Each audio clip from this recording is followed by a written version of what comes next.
How fast can you learn everything in AP World History Modern? Let's find out. This is the AP World History Modern Speed Review. Now I'm about to cover the entire course, so to help you keep up, download or print out this speed review sheet. Calm down, it's free. It's linked in the description below. Go to Unit 1 and click or highlight everything you don't quite remember so you know where you need to review. When you feel like you know it, check it off, move on to the next. AP World History opens with a global review of the different peoples and cultures from 6 different AP regions from 1200 to 1450. So let's check into each region to start the course. In East Asia, the Song dynasty reigns supreme. They rule using Neo-Confucianism and the civil service exam, while Buddhism remains the main belief system. They got plenty of food from champa rice, and all of this stuff spread to Korea and Japan. Nice work, Song. Dar al-Islam is the world of Islam. The caliphate system is donezo after the Abbasids fell to the Mongols. Now it's Turk time. They established sultanates, or Islamic kingdoms. Focus on Dar al-Islam for their contributions to math, science, medicine, and nearly every intellectual category. Insider tip. East Asia and Dar al-Islam are the heavy hitters here. Focus on them for Unit 1. For South and Southeast Asia, focus on how Buddhism and Hinduism affected the region. Special focus here, Sufism. Sufism is a mystical branch of Islam and attracts tons of converts throughout Dar al-Islam. For the Americas, focus on these two empires, the Incas and the Aztecs. The Incas centralized their power through their road system and the Mita labor system, while the Aztecs centralized their power through their human sacrifice system. They also had those sweet lake farms called chinampas. The last two parts of Unit 1 cover Africa and Europe. For these two, focus on state building. So for Africa, that means Mali and the Trans-Saharan trade, and Great Zimbabwe and the Swahili coast. In Europe, it's all about feudalism, serfs working on manors, and a decentralized system of government. How we doing? That's Unit 1. That sets the table. Everything else builds from here. How's your checklist going? This review goes quick. Don't get caught slipping. Unit 2 is in the same time period as Unit 1. So remember everything we just went over? Well, Unit 2 is all about how those places were connected. There are 3 trade routes to know. First, the Silk Road. This is how East meets West. Along the way, powerful trading cities like Kashgar and Samarkand emerged in Central Asia. Focus here on the luxury goods like silk and porcelain, but also how banking houses and flying cash economically changed the game. Second, the Indian Ocean trade. Think of it as the Silk Road Maritime Edition. So same trade cities, same luxury goods, same technology being exchanged. A couple specific terms to know. First, diaspora. There are a ton of people living away from their homeland. They're living in diaspora. Think of a community of Chinese people, but they're living in Malacca for trade. Second term, Admiral Zheng He. The famous admiral made his voyages along this trade route. Third, monsoon winds. They're seasonal, and knowledge of them is required. Lastly, the Trans-Saharan trade. This route connects Dar al-Islam to sub-Saharan Africa. It brought trade like salt and gold, but also Islam and travelers like Ibn Battuta. This was how Mansa Musa made the most ballerous Hajj of all time. Hey, what about all the consequences of this trade? Environmentally, these are things like the bubonic plague, champa rice, and citrus fruits that moved along the trade routes. Culturally, these are religions like Buddhism, Hinduism, and Islam, as well as travelers like Marco Polo and Ibn Battuta, even gunpowder algebra and the compass count here. Oh yeah, the Mongols. Don't overdo the Mongols, but you really don't need to know that much about them. Know that their empires turned into khanates, and that they were the means by which a lot of ideas, technologies, diseases, hell, everything in Unit 2 was expedited with the help of your friendly neighborhood Mongols. Okay, they weren't that friendly. Your tolerant neighborhood Mongols is probably more accurate. End of Period 1. The next 2 units focus on 1450 to 1750. We've set the stage with Units 1 and 2. How's that checklist looking? Look ahead to Unit 3 to see where we're going next and where you need to focus your review. Unit 3 covers the land-based empires, also known as the gunpowder empires. Know these 4. First, the Manchus. They invade China from the north and establish the final Chinese empire, the Qing. But they don't change the China we introduced in Unit 1 that much. Neo-Confucianism? Check. Civil service exam? Check. Dynasty? Check. They do make everyone get that sweet Q haircut as a sign of loyalty to the Manchus. And they centralized their power on the banner system, but otherwise pretty similar. Second, the Ottomans. They take Constantinople in 1453 and rename it Istanbul. They are Sunni Muslim and clash constantly with the Shia Safavids next door in Persia. Couple of key terms here. First, Devshirme. This was how they built their army, bureaucracy, intellectuals, and everything. Most notably, the Janissaries. Second, tax farming. Basically selling the right to tax to the highest bidder. Third, the Mughals. They are an Islamic group ruling over a Hindu majority in India, and like the Ottomans, they are religiously tolerant. And the poster boy of toleration was Akbar the Great. Oh, and they built the Taj Mahal. Nice. Monumental architecture is big in Unit 3, and the Taj is probably the most famous. Fourth empire to know, the Safavids. Know them as the Shia Empire. They're wedged between their Sunni rival Ottomans to the west and the Mughals to the east. Now, there are other land-based empires, but they are only mentioned briefly. The Aztecs and Incas we mentioned back in Unit 1. Also, the Songhai took over for Mali as the Islamic powerhouse in West Africa. And Tokugawa Japan established a military shogunate ruled by a shogun who eventually gets so fed up with the maritime empires that he declares Sakoku, or locked country, and shuts down until we see them again in Unit 6. There is a whole section in Unit 3 here for belief systems. The European Christians split.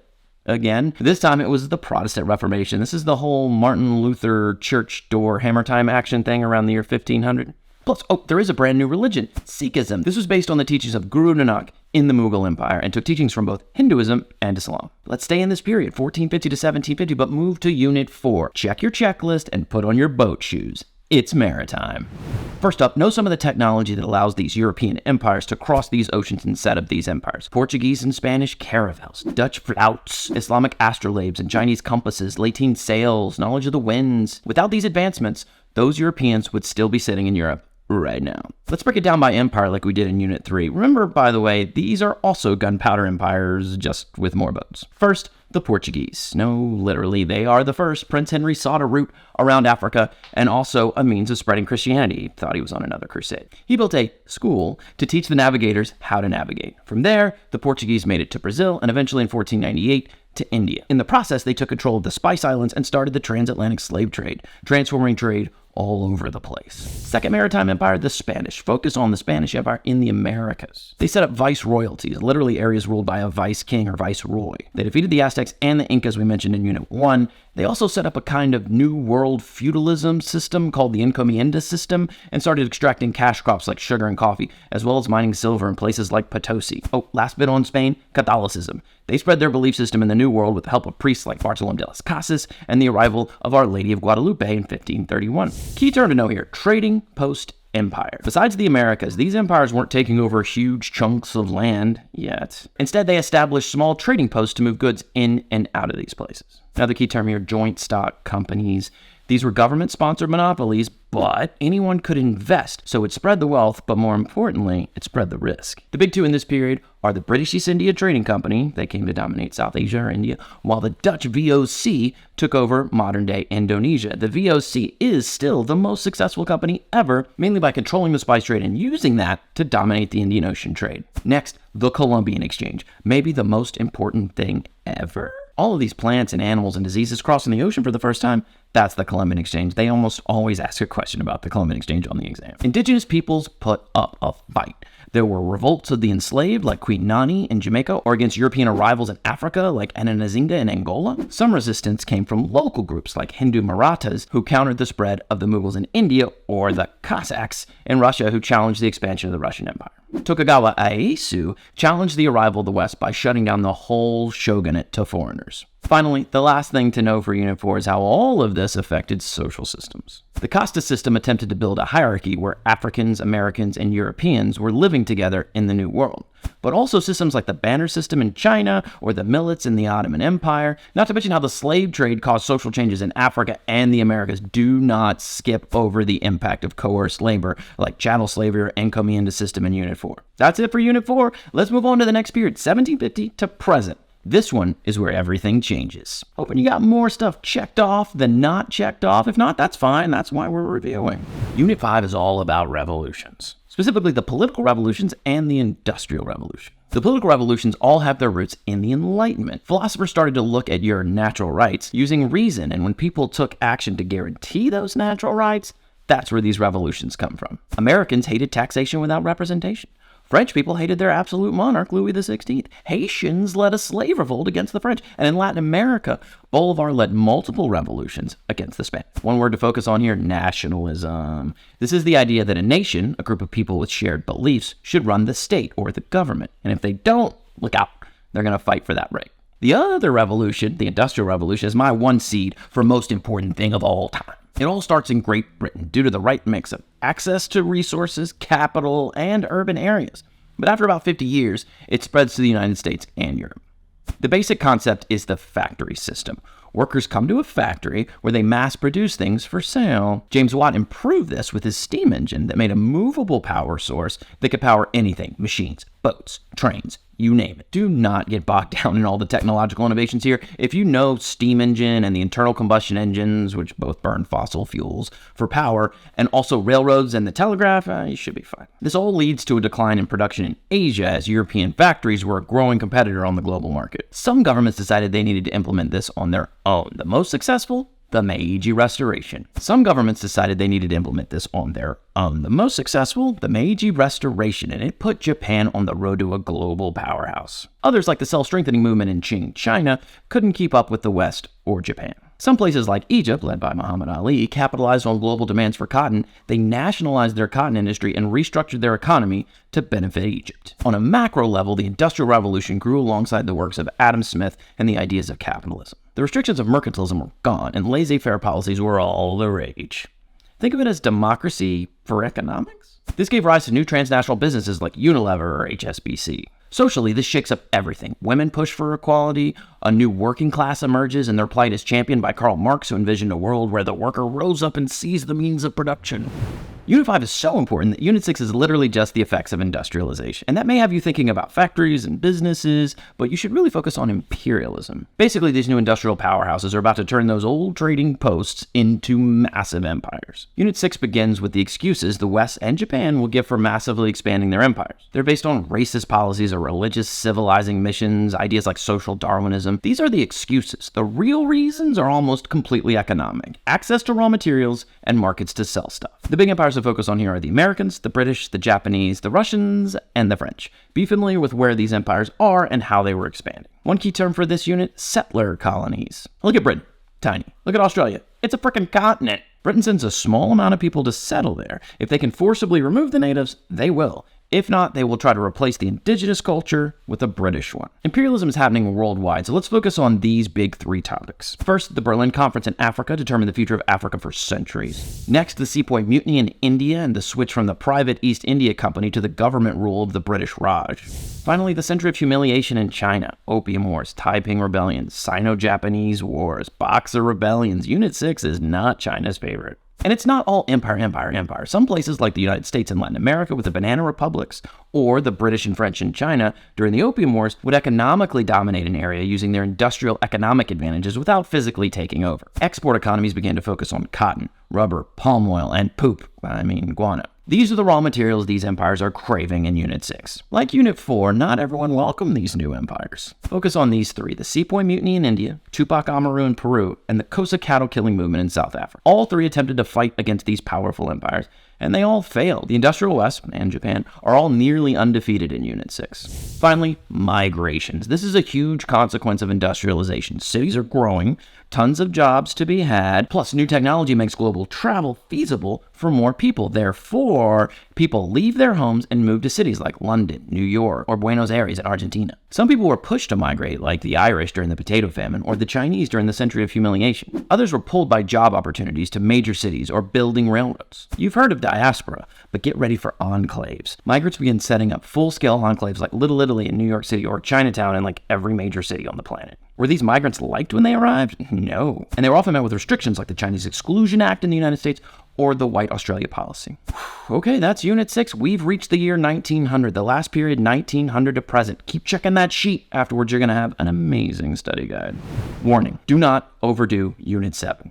Unit 7 starts with a farewell to some old friends, the Qing, the Russians, and the Ottomans. All three of these are given equal attention in 7.1. Basically, China became a republic, briefly. The Russians are overthrown by the Bolsheviks, and the Ottomans are broken up after World War I. World War I was caused by a bunch of factors, but focus in on how imperialism increased tensions, new alliance systems assured a larger scale conflict, and nationalism, and most notably Serbian nationalism, against the Austrians, which led to the assassination of Archduke Franz Ferdinand. For the war itself, you need to know exactly three things. First, it's a total war. Everything in your country is utilized for victory. Second, the governments in the war use media restrictions and propaganda like this, or this, or this, to mobilize populations into supporting the war. And third, new military tactics led to increasing casualty rates. For World War I, that means machine guns, gas, tanks, and zeppelins. And that's all you need to know for the fighting of World War I. That's it. In between the global conflicts, there are basically three things. First, the Great Depression led governments like the United States and the Soviet Union to get directly involved to fix their broken economies. Second, those empires from Unit 6 keep growing, and the people there are more and more ready for them to pack up their stuff and go, therefore increasing tensions worldwide. And third, dictatorships are popping up all over Italy, Spain, Germany. All of that leads to World War II, with the main catalyst being the aggression of those totalitarian states, most notably Nazi Germany and the Empire of Japan. Everything you needed to know about conducting World War I is the same for conducting World War II. It's a total war. Governments use propaganda and new military technology. The only difference here is that the new war tech is firebombing, and the other one is this. Yeah, atomic bombs changed the game and ended World War II in 1945. Last thing in Unit 7 are the mass atrocities. The College Board only mentions the Holocaust by name, and it is by far the largest of these atrocities, but it might be helpful for you on the exam to know a few others. My suggestions are the Armenian genocide from World War I and the Cambodian communist genocide in the 1970s. Unit 8 is really 2 units, so let's split it up here. Cold War first. The Cold War split the world after World War II with two dueling ideologies, the Americans with their capitalism and democracy, and the Soviets with their dictatorship and communism. 3 alliances formed. The American side formed NATO, the Soviet side formed the Warsaw Pact, and a third non-aligned group called the Non-Aligned Movement, led by places like India, Egypt, and Ghana. Most conflicts in the Cold War were proxy wars. US would fight a Soviet proxy like Vietnam, or the Soviets would fight an American proxy like Afghanistan. USA versus USSR never happened. Spoiler, China turns communist after World War II, and from there, Mao Zedong, their leader, pushed for reforms to create a communist state. His policies, like the Great Leap Forward, mirrored Stalin's 5-year plans with similar devastating effects. The Cold War ended in 1991, after the Soviet Union fell following the Soviet-Afghan War, communist economic failures, and American technological and military dominance. The second part of Unit 8 is about decolonization. Anti-imperialist rage back from Unit 6 spills over into Unit 8, where most of those empires will go away. The United Nations, after World War II, guaranteed states the right to self-determination, and there are 2 ways to do this. First, non-violence, like Kwame Nkrumah in Ghana or Gandhi in India. Second way to do it is through violence, like Algeria or Vietnam. Either way, colonies break free, and the new borders could often lead to more conflict, like India or Israel. Some of these newly independent states had significant economic growth, like Tanzania, Egypt, or India. And finally, the last unit, Unit 9. This one is all about how the first 8 units built into this globalized, interconnected world. Technology like planes, radios, cell phones, even container ships help create a more connected planet. Petroleum, nuclear, and later solar and wind continue to power the planet. Birth control allowed women to control their reproductive rights for the first time. The Green Revolution massively increased the production of crops worldwide to feed an ever-growing global population. Antibiotics and vaccines meant that humans could stop or prevent diseases from decimating populations. However, diseases still persisted. Alzheimer's disease or HIV/AIDS brought new challenges to people worldwide, while pandemics like the 1918 Spanish flu had some of the highest mortality rates in human history. Humans' effect on the environment continued to grow as the release of greenhouse gases led to the increasing threat of climate change. Unit 8 focused on communism, but Unit 9 focused on how economies push for more free market policies like Deng did in China or in Chile. Regional trade networks formed to help facilitate this global economy like NAFTA in North America or ASEAN in Southeast Asia. Culture globalized too, with Bollywood and the World Cup appealing to global audiences. Finally, institutions like the UN formed to maintain international peace following World War II. And that is the entire AP World History course in one video. Check your speed review sheet. If there's something you don't fully remember, don't know, that's fine. Don't worry, I got you. My YouTube channel covers everything in the course, as did this video, but you can get more specific stuff, more long form than this. Follow, like, and subscribe for more AP World content. Also, check out the AP World Ultimate Review Packet for more help. And good luck on the exam.